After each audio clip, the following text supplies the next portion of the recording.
Todo Mundo Odeia o Chris é uma série de comédia americana inspirada na vida do comediante Chris Rock, aquele mesmo do tapa no Oscar. Nas aventuras do adolescente Chris nos anos 80, no bairro de Bed-Stuy, no Brooklyn.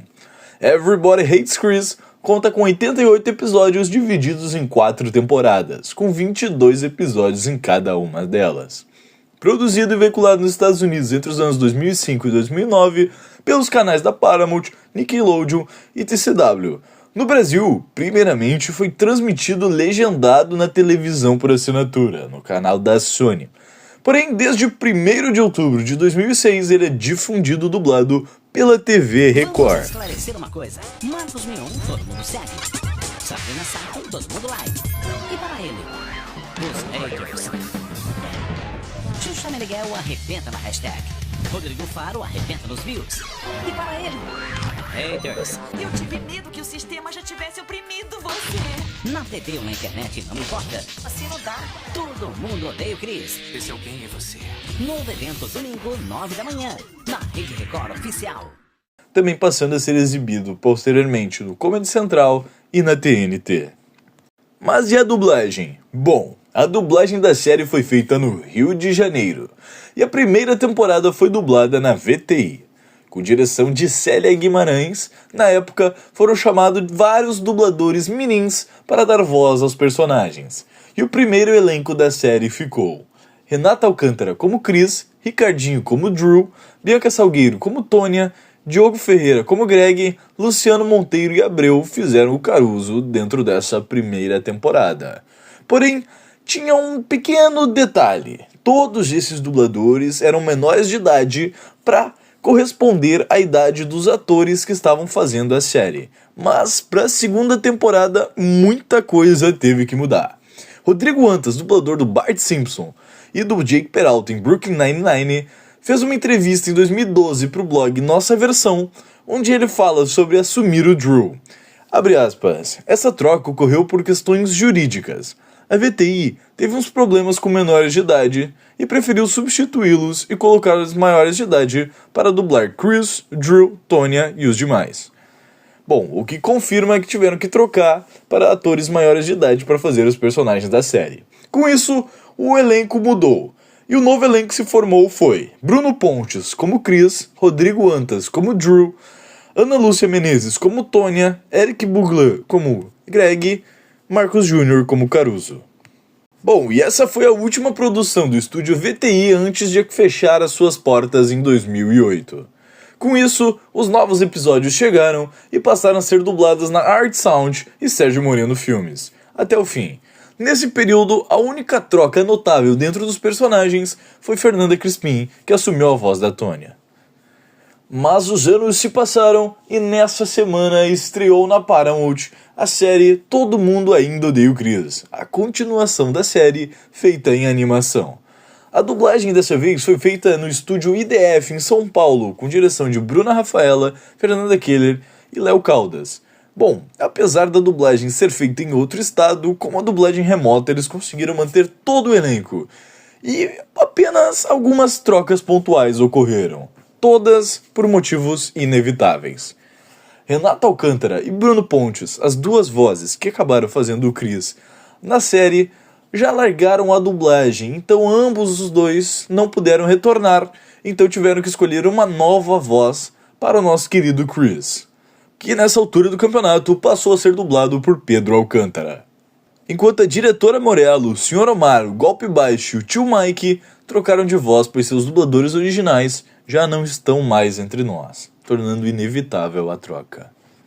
Se acordar o papai, já sabe que ele vai me cobrir de pancada. Se ele me bater, eu vou te cobrir de pancada. E aí... Eu não queria dizer nada daquilo. O Caruso roubou meu discurso. Ele não é melhor do que eu. Todos os presidentes mentem pra se eleger. E depois, o que a gente... Voltar pra aquela escola. Mas como assim não pode ser visto comigo? Eu vi você comprando pizza com Jimmy Três Pernas. Pensei que ia estar feliz por eu estar aqui. Com licença. O meu filho não passou no supletivo e eu quero devolver a comida dele.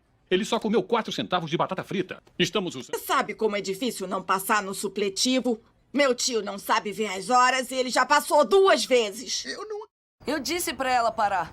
Que amarração é legal? Cruzadinho ou escadinho? Não, eu não sou burro, sou idiota.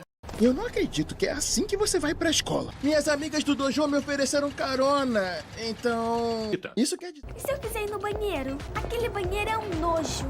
Eu preciso ir ao banheiro! Aquele banheiro é um nojo! Mamãe, me ensina a pular corda dupla? Então você vai me ensinar? Drew, eu tô pronta pra pular corda dupla. Ô pai, eu posso fazer aula de dança quando você parar de dar dinheiro pro Cris? Já que o Cris não passou, quer dizer que não tem problema se a gente largar a escola. Olha, o diretor disse pro Caruso não chegar perto de você. Então, posso ficar na sua cola um tempo? Ah, tá, falou. É que é um suicídio social um aluno do 2º ano como eu ser visto com um aluno do 1º como você. E eu tô... Mas... o que as pessoas... Pisante bacana, Pichain. Quer de volta? Vem pegar seu... Depois da aula, neguinho. Legal. Vai, Frank. Fiz nosso trabalho de ciências. E você vai fazer o quê? Eu ouvi falar da sua prova, viu? É por isso que sua gente não pode ser quarterback. Enfim, qual lado você prefere, hein? Bem menos. Essa gíria negra eu adoro. Então, o que foi que eu perdi por aqui? Diretora Morello, para desejar um ótimo dia de volta às aulas. E um cumprimento especial para o meu mano Cris. Eu tenho a maior gostosura de todas. O conhecimento. Bom, nós temos vários modelos. Este modelo aqui, de primeira qualidade. Olha, sabe, eu já ia usar o orelhão e fazer uma ligação, mas... já que está em casa, eu podia usar o seu... Aqui está um item que mal foi usado e a um preço justo. Isso não é da sua conta. Eu não teria certeza disso. A história não se repete. Ela faz um reboot e todo mundo odeia um reboot. Confiram agora alguns depoimentos dos dubladores da série sobre como foi gravar esses personagens. Então, vamos falar de personagem que... coisa pequena, né? Todo mundo odeia o Chris. O que era esse cara que você fazia ali? Um narrador. Cara, que sensacional isso. Como fez um sucesso estrondoso, né? Inusitado, né? Já falei isso algumas vezes. Não esperava que a série fizesse tanto sucesso, porque ainda foi numa época que a gente gravava sem essa urgência de hoje em dia, já com a data para estrear. Não. Foi na VTI, um estúdio que nós trabalhamos, né? Aqui no... que ficava em São Cristóvão, aqui no Rio. Foi outra escola de vida, que a gente estava conversando sobre escola de vida, Herbert Richards. Eu fui funcionário da VTI durante alguns anos, 6 anos, mais ou menos. E trabalhei muito lá e foi lá que me escolheram para dublar o Chris Rock pela primeira vez, que não foi no Todo Mundo Odeia o Chris. Foi num filme chamado O Céu Pode Esperar, um filme muito engraçado. E depois eu dublei ele novamente num outro papel lá na VTI também, e aí chegou essa série. Eu me lembro do Dr. Vitor Berbara, a quem eu agradeço muito. A VTI é uma empresa que quem curte dublagem já ouviu falar, conhece, né? E já ouviu falar de como era o regime lá dentro.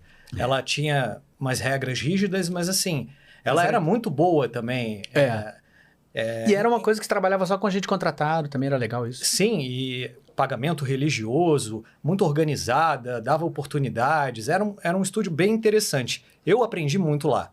E aí o Dr. Vitor chegou para mim, tá chegando uma série aí com aquele ator que você fez aqui umas vezes, Everybody Hates Chris. Não tinha nome em português ainda falavam assim. Eu me lembro quando ela passava na TV a cabo, era anunciada como Everybody Hates Chris.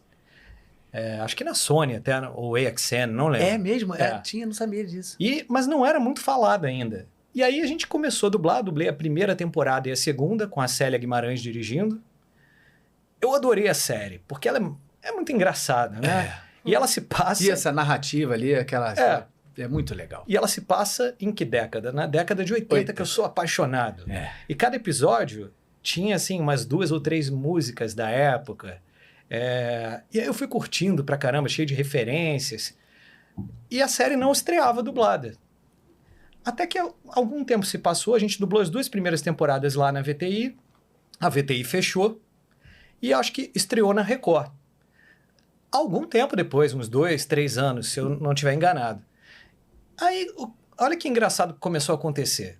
Num efeito retardado, algumas pessoas vinham falar pra mim uns bordões assim, e eu ficava meio boiando no início. Por que falou isso pra mim? Aí depois é que eu me toquei. A série tinha estreado na Record e tava passando todo dia. As crianças vendo sem parar. E os adultos também. E aí que eu me lembrei, caramba, isso é do Todo Mundo Odeia o Chris, que eu dublei. Aí, como a VTI já tinha acabado, a gente dublou o resto da série no Sérgio Moreno, com praticamente todo o elenco adulto, né? Porque as crianças mudaram algumas vezes. Uhum. E aí foi isso, e tá até hoje, né? Você lembra de quantos anos teve de temporada? A gente dublou a primeira e a segunda temporadas em 2006, na VTI. Uhum. E as duas últimas no Sérgio Moreno em 2009, eu acho. 2008 e 2009. Uhum. Foi isso aí. Caramba, levou um 2009, tempo. 2009. Caramba, levou um tempo. E aí, como dizem alguns, virou o Chaves da Record, né? E eu tive a oportunidade de fazer um teste para essa personagem. Isso não sei, isso deve ter uns 20 e poucos anos. Uhum. Quando tudo começou. 20 ou 20 e poucos anos, eu não tenho muita ideia. Mas, na verdade, eu fui chamada para fazer o teste e a voz dela nada tem a ver com a minha. Você já ouviu no original? Nunca ouvi o original. Ela é cantora de blues, de gospel. Então ela tem aquelas vozes potentes, assim, sabe? Olha. Nada tinha a ver com a minha. E eu fiz o teste com mais 2 dubladoras que tinham a ver com a voz dela. Mas eu olhei assim e falei, nossa, acho que não vou passar nesse teste, não tem a ver. Mas, ao mesmo tempo, eu sabia exatamente como ela era, porque eu tinha uma vizinha de janela. Essa vizinha me serviu para isso. Que eu laboratório. Pois é, ela foi o laboratório. Eu fiquei escutando essa mulher no meu ouvido uns 10 anos. Ela era em frente à janela do meu quarto, do outro prédio, né? E ela era uma Rochelle. Ela tinha 3 filhos. As crianças eram uns amores. Quando ela chegava em casa, as crianças desesperavam. E eu tinha essa mulher no meu ouvido. Aí, teve até um dia que eu não achava que ela era a mãe das crianças, porque ela berrava tanto com as crianças que eu falava assim, bom, eu tenho que ligar para essa vizinha, para a mãe dessas crianças, para avisar que a pessoa com quem ela está deixando as crianças está infernizando essas crianças. Não chegava a bater, mas xingava. Desesperava muito, muito. Eu preciso avisar. Aí eu consegui o telefone da mulher com o porteiro do prédio seguinte, do prédio, né, dela, e liguei. Quando eu liguei, eu falei, olha, eu sou sua vizinha do prédio da frente, eu queria avisar para você que a pessoa que você está deixando as crianças... Ai, meu Deus! Tá infernizando muito essas crianças. Aí ela falou assim, não, mas eu não deixo meus filhos com ninguém, eu não saio de casa. Aí foi o que eu fiz. Ih, caramba. Aí eu... Não, então eu tô ligando pro vizinho errado. É a melhor coisa a falar na hora dessa. Então, não, desculpe, tô ligando pro vizinho errado. E fiquei... E era ela, era a própria. Mas como você conseguiu se certificar que era pela voz? Que você reconheceu falando no telefone? Sim, era a voz dela que você já ouvia? Sim. Aí, o que eu falei? Pronto, aí fiquei aguentando ela os 10 anos ali. Aí fui fazer o teste da Rochelle. Falei, ela é a minha vizinha. Eu já sei como é que ela é. E fiz a minha vizinha. E aí passei no teste, né? Caramba. Incrivelmente, sem ela ter nada a ver com a minha voz. Tanto que quando ela tá falando normal, tá dando entrevista... E outro dia ela mandou um recadinho para os fãs do Brasil, aí pediram para eu dublar, porque as pessoas não estavam aceitando a voz dela, porque é muito diferente, né? Eu tive que dublar. Eu nunca ouvi a voz dela original, sempre ouvi tua voz. E pra mim, a gente acaba se desligando. Se eu ouvir a voz dela, eu vou achar estranho. É estranho. É a voz dela, né? Que ela é incrível, realmente, mas a voz é muito diferente. A gente tá acostumado com a minha voz, aí estranha muito. Então é isso, obrigado por terem assistido o vídeo até aqui. Deixa o like, se inscreva no canal. Seja um membro se você puder ajudar o canal. Valeu e até a próxima.